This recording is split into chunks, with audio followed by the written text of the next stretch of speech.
Hello students, good morning to all of you. I am Dhanvir Yadav sir, Physics faculty. Dear student, in our previous lecture we discussed about viscosity. So प्यारे बच्चों, in our today lecture we discuss about our new topic. बेटे अब तो topic हम study करने जा रहे हैं ना, वो टॉपिक आपके कम्प्लीटली मैथमेटिकल है, ठीक है। हाइड्रोडायनामिक्स आप स्टडी कर रहे हैं। तो बेटे आपने जो फर्स्ट मिनट में डायमेंशनल फॉर्मूले का जो यूज किया था, derivation of A given formula जो आपने किया था, उन सभी का हम आज के लेक्चर में यूज करेंगे, ठीक है। तो बेटे कंसेप्ट को अच्छे से समझना है कि कैसे डायमेंशनल फॉर्मूले हमारे आज के टॉपिक में हेल्प करेंगे, ठीक है। तो बेटे कंप्लीट फोकस आपका बोर्ड पर है, कंसेप्ट को समझना है, उसके बाद उसको कॉपी करना है, ठीक है। तो बेटे फर्स्ट आपका हेडिंग बना लो। फर्स्ट टॉपिक आपका होगा क्वालिटी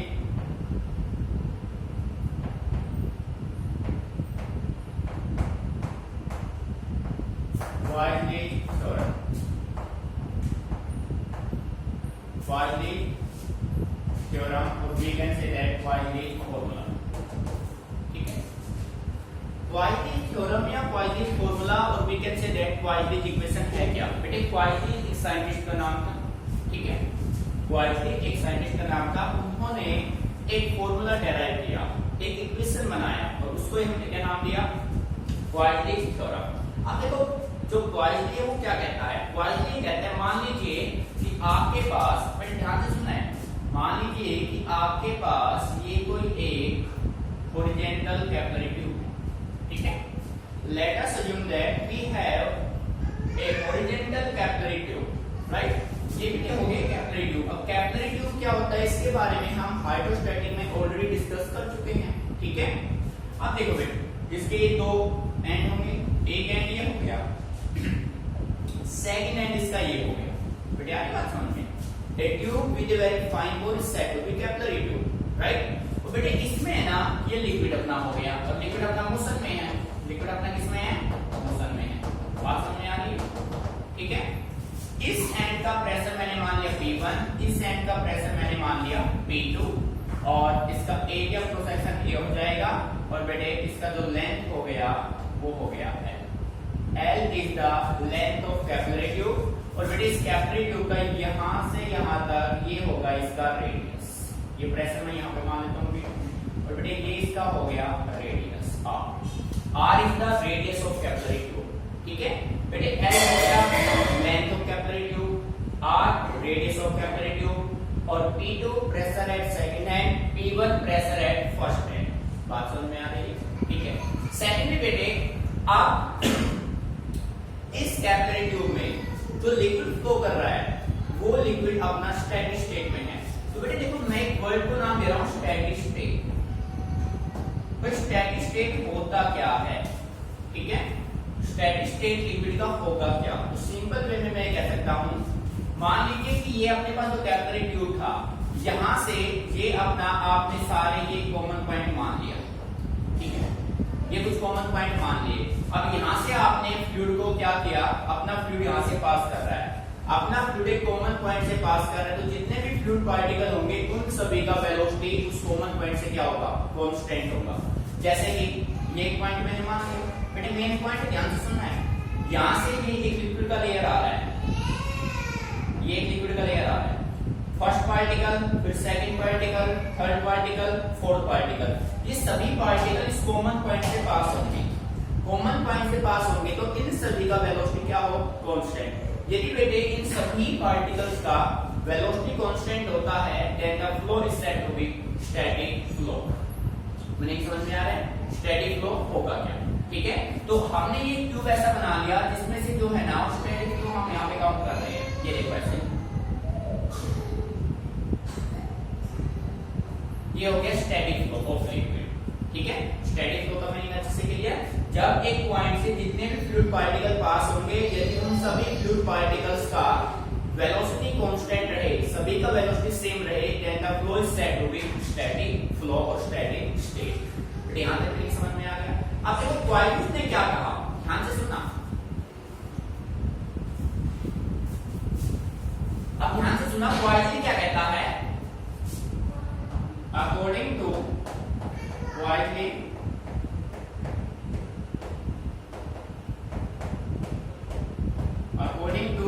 quality in a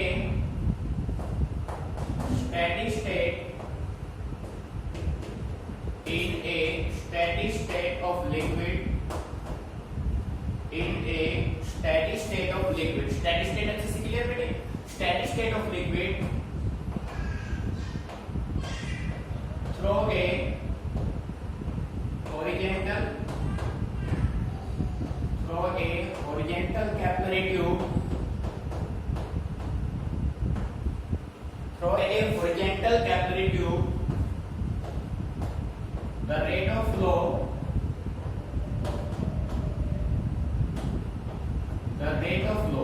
बेटे रेट ऑफ फ्लो आपका होता है वॉल्यूम पर सेकेंड, वॉल्यूम पर सेकेंड। बेटे मीनिंग समझ में आ रहा है? Due the rate of flow means होता है वॉल्यूम पर सेकेंड इज सच दैट बेटे ध्यान से सुना, देखो पॉइजन ये कहता है in a steady state of liquid through a horizontal capillary tube the rate of flow, बेटे rate of flow का मीनिंग होता है वॉल्यूम पर सेकंड is such that, ध्यान से सुना, such that कैसे होगा? rate of flow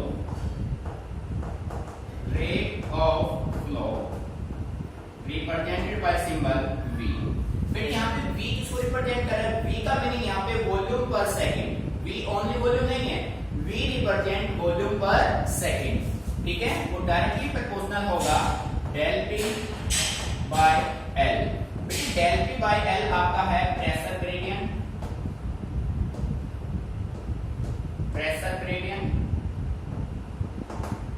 आप देखो del p कहां से आया बेटे? यहां से साफ देखो, final minus initial, del p आपका होगा p2 माइनस p1, ठीक है? p2 माइनस p1 आपका क्या होगा? del p। मीनिंग समझ में आ रहा है? ठीक है, यहां तक अच्छे से क्लियर। उसके बाद rate of flow directly proportional होगा R4। बेटे R यहां पे है radius of capillary tube, radius of capillary tube, ठीक है? ये जो कैपिलरी ट्यूब है ना, ये इस कैपिलरी ट्यूब का क्या है? रेडियस। सो रेडियस के साथ कैसे वैरी करेगा रेट ऑफ फ्लो? R की पावर 4, ठीक है? उसके बाद देखो बेटे, जब किसी भी कैपिलरी ट्यूब में लिक्विड आपका फ्लो कर रहा है तो एक लेयर दूसरे को अपोज करेंगे, तो उन दोनों के बीच में जो अपोजिशन होगा that is said to be coefficient of viscosity, और जो अपना रेट ऑफ फ्लो होगा वो कोएफिशिएंट ऑफ विस्कोसिटी के कैसे वैरी करेगा बेटे? इनवर्सली ईटा, और ईटा अपना है कोएफिशिएंट ऑफ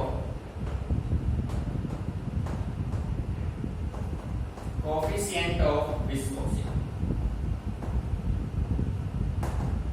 नहीं समझ में? ठीक है भाई, 1 by ईटा आपका है कोएफिशिएंट ऑफ विस्कोसिटी। सो प्यारे बच्चों, सिंपल वे में आप ये कह सकते हैं कि जब कोई भी लिक्विड एक हॉरिजॉन्टल कैपिलरी ट्यूब से स्टैटिक फ्लो में फ्लो करेगा तो उसका जो रेट ऑफ फ्लो होगा वो डायरेक्टली प्रोपोर्शनल होगा प्रेशर ग्रेडियंट के, डायरेक्टली प्रोपोर्शनल होगा रेडियस ऑफ कैपिलरी ट्यूब के, इनवर्सली प्रोपोर्शनल होगा कोएफिशिएंट ऑफ विस्कोसिटी के। सो प्यारे बच्चों, अब हम इन सभी को कंबाइंड इफेक्ट में राइट करते हैं। बेटे कंबाइंड इफेक्ट में V अपना होगा V directly proportional del P by L pressure gradient into R4 into 1 by E। बेटे यार नहीं समझ में, ये अपना बनेगा फॉर्मूला। प्यारे बच्चों, जैसा कि आप सभी जानते हैं, जब आप डायरेक्टली प्रोपोर्शनल के साइन को रिप्लेस करेंगे तो यहाँ पे कोई ना कोई कांस्टेंट होगा। सो बेटे पॉइजनिस ने इसको एक्सपेरिमेंटल सोल्व किया और यहाँ पे जो कांस्टेंट आया वो अपना कुछ इस पे में आया। कांस्टेंट उन्होंने रखा पाई by 8 del V by L R power 4 by ईटा। और बेटे ये आपका बन गया फॉर्मूला। मीनिंग समझ में आ रहा है? So, according to Poiseuille's theorem, the rate of flow of a liquid is such that pi by a del p by l r के 4 by eta। ये होगा आपका फॉर्मूला। अब बेटे इसी फॉर्मूले को हमें डेराइव करना है डायमेंशनली। इसको प्रूव हमें करना है कि जब किसी भी हॉरिजॉन्टल कैपिलरी ट्यूब से लिक्विड स्टैटिक स्टेट में फ्लो करेगा तो उसका जो रेट ऑफ फ्लो होगा वो किसके इक्वल होगा? del p by l r4 by eta, और pi by 8 है कांस्टेंट की वैल्यू। नहीं समझ में आ रहा है बेटे? अब हम इसको मैथमेटिकल प्रूव करेंगे with the help of dimensional analysis. ठीक है बेटे, note it down carefully, concept को समझना है, फिर इसका करते हैं प्रूफ। ठीक है, कीजिए इसको।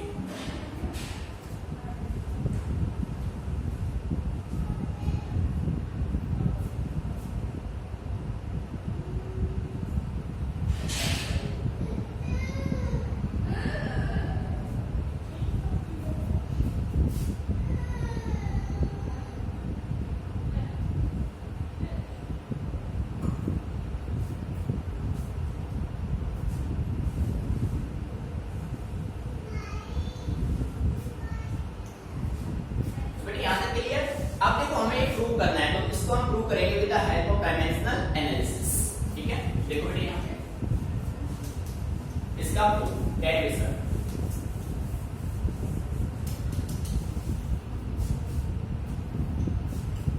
बेटे यहाँ पे मैं लिखता हूँ डेरिवेशन,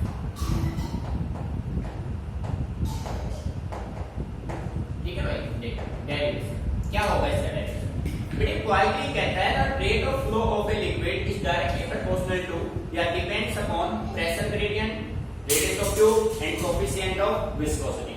ये फॉर्मूला आपको बनाना है, ठीक है।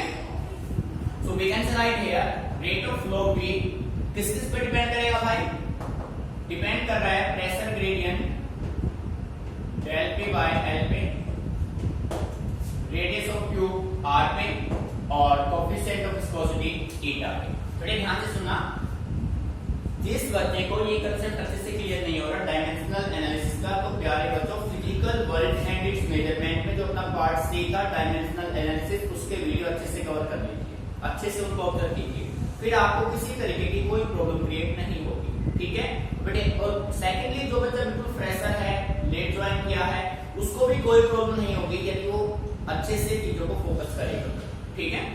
फिर भी कोई प्रॉब्लम हो तो आप फर्स्ट वीक के लेक्चर्स देख सकते हैं, ठीक है। देखो बेटे अब ये मत कहना भाई r की पावर 4 रख दे, थीटा को नीचे ले आए, ये तो हमें प्रूव करना है with the help of dimensional analysis, ये हमें प्रूव करना है, तो हमने ये सब मान लिया।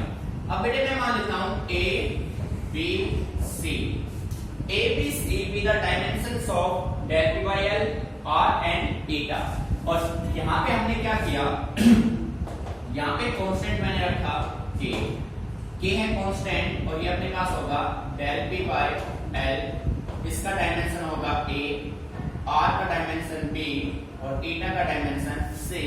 This is your first equation. बेटे कौन सा इक्वेशन हो गया, फर्स्ट इक्वेशन आपने लिख लिया, ठीक है। अब आपको करना क्या है, आप बोथ साइड लेफ्ट और राइट में रख दीजिए डायमेंशंस। सो यहाँ पे मैंने राइट किया, writing dimensions, writing dimensions on both sides, ठीक है बेटे। बोथ साइड्स के डायमेंशन रखेंगे। v आपका अच्छे से ध्यान रखना, v represent rate of flow. बेटे रेट ऑफ फ्लो का मीनिंग होता है वॉल्यूम पर सेकंड, मींस v का आपका डायमेंशन फॉर्मूला होगा, वॉल्यूम का होगा L3, तो बेटे इसको रखेंगे m0 L3 और t होगा -1। ये अच्छे से फोकस करना है, v मींस वॉल्यूम पर सेकंड, सेकंड का टाइम, ठीक है, इज इक्वल टू k अपना कांस्टेंट, बेटे डेल p, p अपना प्रेशर, p अपना क्या है प्रेशर, प्रेशर आपका होता है force by area, pressure force by area, तो बेटे इसको आप राइट करेंगे m1 L-2 और बेटे t -2, ठीक है भाई। प्रेशर अपना फोर्स बाय एरिया, तो उसके बेस पे अपना आएगा m1 L-1 और t -2, तो बेटे एक L और है तो ये हो जाएगा m1 L-2 t -2, ठीक है। इसका डायमेंशन हो गया a, r रेडियस, इसका डायमेंशन हो जाएगा अपना L1 dimension b। Coefficient of viscosity जैसे कि हमने प्रीवियस लेक्चर में डिस्कस किया था, इसका df अपना बनता है m1 L-1 t -, ठीक है। और इसका डायमेंशन क्या होगा c। यहाँ तक मीनिंग अच्छे समझ में आ रहा है, ठीक है। अब हम करते क्या है, अब हम यहाँ पे इंप्लीमेंट करेंगे प्रिंसिपल ऑफ होमोजेनिटी। बेटे प्रिंसिपल ऑफ होमोजेनिटी ये कहता है कि आप m के डायमेंशंस तीनों में चेक कीजिए, l के डायमेंशन तीनों में चेक कीजिए और t के डायमेंशन तीनों में चेक कीजिए। फिर आपको करना क्या है, आप m, l और t तीनों के डायमेंशंस को राइट लेफ्ट साइड से क्या कर दीजिए इक्वेट, आपका रिजल्ट ऑब्टेन हो जाएगा, ठीक है। तो देखो बेटे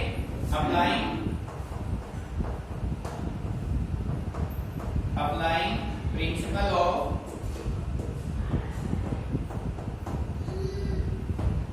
homogeneity, applying principle of homogeneity. बेटे ध्यान से सुनना, लेफ्ट साइड आपका एज इट इज रहेगा, नो चेंज, के एज इट इज। सबसे पहले आप लिख कीजिए m को, बेटे m यहाँ पे क्या है 1 को a से मल्टीप्लाई किया, क्या हो गया a। बेटे मेन पॉइंट पे कंप्लीट फोकस बोर्ड पे m का डायमेंशन 1 है, 1 को मल्टीप्लाई किया a से, m में हो गया, b में m है नहीं है, 1 को मल्टीप्लाई किया c से, प्लस का क्या हो गया c, m के डायमेंशन हो गए। अब आप भी कीजिए l को, l माइनस का 2a यहाँ पे है, प्लस का b यहाँ पे है, माइनस का c। बेटा यार नहीं समझ में, सिमिलर वे में आपने पिक किया t, फर्स्ट में है माइनस का 2a, सेकंड में नहीं है माइनस का c, ठीक है बेटे, मीनिंग आ गई समझ में। यहाँ भी m है, l है, t है, m है, l है, t है, m को m से इक्वेट कीजिए, l को l से इक्वेट कीजिए, t को t से इक्वेट कीजिए, मीनिंग आ रहा है समझ में। So we can write here on equating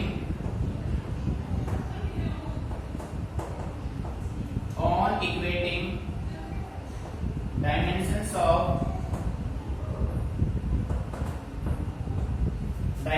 of किसके बेटे m l t on both side v है। देखो बेटे क्या मिलेगा, अब देखो भाई मैं इस साइड पर कर रहा हूं भाई, ये तो अपने को फाइनल आंसर चाहिए था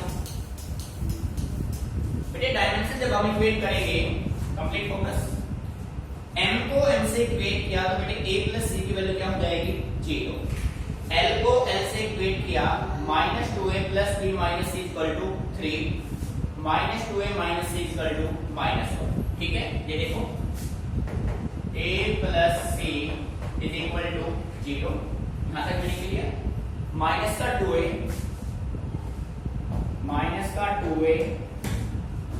प्लस का b माइनस का c इज इक्वल टू 3, ठीक है बेटे। a को इक्वेट करो, माइनस का 2a माइनस का c is equal to minus का 2, माइनस का क्या है 1 आ रहा है, 1 है माइनस का 1।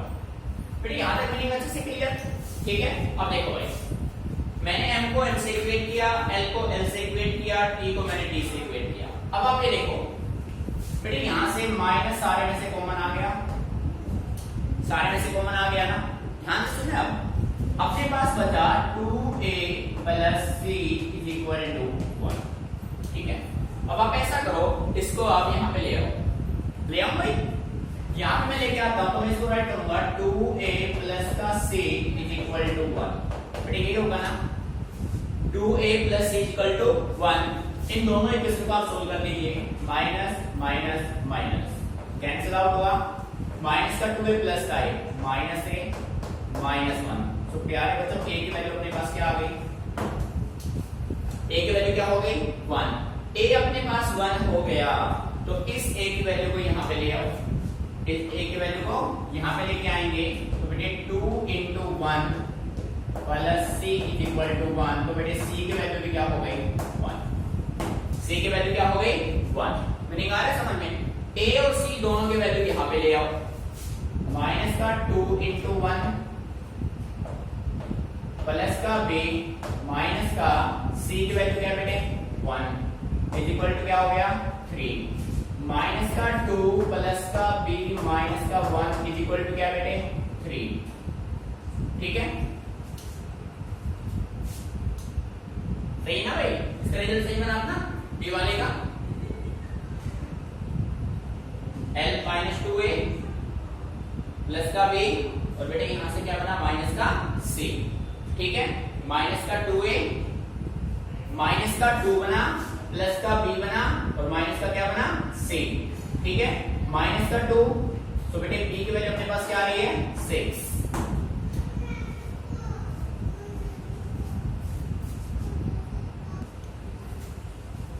बेटे यहां पे देखो, यहां पे थोड़ा मिस्टेक है क्योंकि 6 तो नहीं आती है 4 आना चाहिए। तो यहां पे आप देखो, ये देखो ना 2 into 1 था तो c की वैल्यू अपना -1 आएगी, c की वैल्यू क्या आएगा -1, ठीक है। तो बेटे माइनस माइनस ये क्या हो गया, ये हो गया प्लस, ये क्या हो गया प्लस, ठीक है। यहां पे मिस्टेक की तो ये 2 प्लस का था तो c की वैल्यू -1, क्लियर। अब देखो माइनस का 2 प्लस का b प्लस का 1 अपना 3 आ गया, बेटे यहां से आप देखो b अपना हो जाएगा किसके इक्वल 4 के, ठीक है। a की वैल्यू 1, b की वैल्यू 4, c की वैल्यू -1, मीनिंग यहां तक क्लियर। अब देखो now put the value of value of A B and C, A B and C in equation first. बेटे ए बी सी की वैल्यू इक्वेशन फर्स्ट में आप पुट कर दीजिए। सो v अपना क्या बनेगा, v इज इक्वल टू के डेल पी बाई एल, इसका डायमेंशन a था, a की वैल्यू 1, और d की पावर 4 ईटा, और इसकी वैल्यू क्या बेटे -1। मैंने कहा क्या समझ में, सभी की वैल्यू आपने पुट कर दी।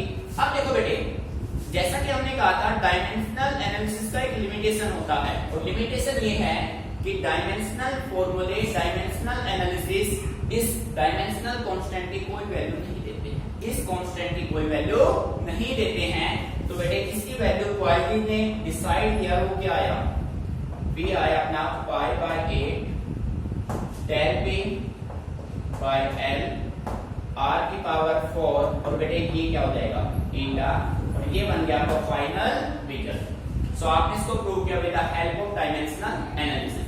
बेटे सेकंडली देखो यहाँ पे मिस्टेक्स हो जाती है, इसको अच्छे से फोकस करना है, ठीक है, ठीक है, इसको अच्छे से ऑब्जर्व करना है, कैलकुलेशन में बस थोड़ा ध्यान रखना है, तो भी बिल्कुल आपका इजी है, ठीक है। फिर भी इस कंसेप्ट में किसी बच्चे को कोई भी प्रॉब्लम लगे तो वो बेटे physical world and it's measurement के वीडियो को अच्छे से ऑब्जर्व कीजिए, ठीक है, अच्छे से इसको ऑब्जर्व कीजिए। कंप्लीट आप ऑलरेडी डिस्कस इसको कर चुके हैं फर्स्ट यूनिट में, तो समझने में काफी कोई मुश्किल नहीं होगी, ठीक है।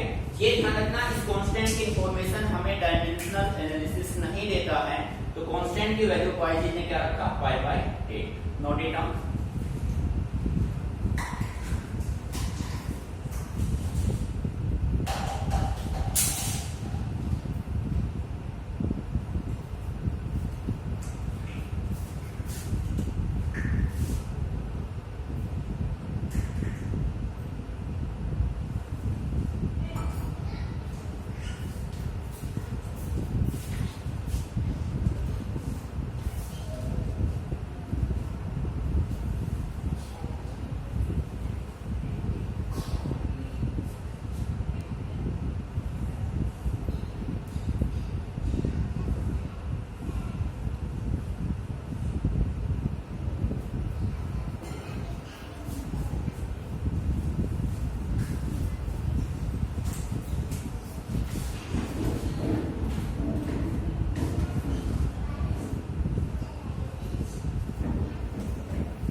अच्छे से आपको ऑब्जर्व करना है, फिर भी कोई भी प्रॉब्लम आती है तो आप मेरे इसको डिस्कस कीजिए, बेसिकली कैलकुलेशन का आप ध्यान रखिए, ठीक है। और बेटे जो हाइड्रोडायनामिक्स में आपको स्टडी कराया जा रहा है, बेटे मैंने पहले भी आपसे कहा था, आप जो भी करते हैं डेली का अपने फेवरेट में उसको मेंटेन कीजिए। सेकेंडली जो भी आप करते हैं उसको बेटे लर्न साथ के साथ कीजिए, क्योंकि अगर आप लर्निंग पे सारा छोड़ दोगे ना तो फिर बाद में प्रॉब्लम होगी। तो अगर डेली का वर्क आप डेली कर लोगे तो उससे आपको कोई प्रॉब्लम नहीं होगी, रूटीन आपका अच्छा बन जाएगा, ठीक है, चीजों को इजीली आप टैकल वहां से कर पाएंगे, ठीक है। तो बेटे जो भी आप ट्राई करते हैं, जो भी हम कैलकुलेशन कराते हैं, तो डेली का डेली आप लर्न कर लिया करो, किसी भी कोई प्रॉब्लम होती है तो आप उनको हमारे साथ शेयर कीजिए, ठीक है। तो बेटे हाइड्रोडायनामिक्स में जो भी हमने कराया उसको अच्छे से आपको ऑब्जर्व करना है, क्लियर।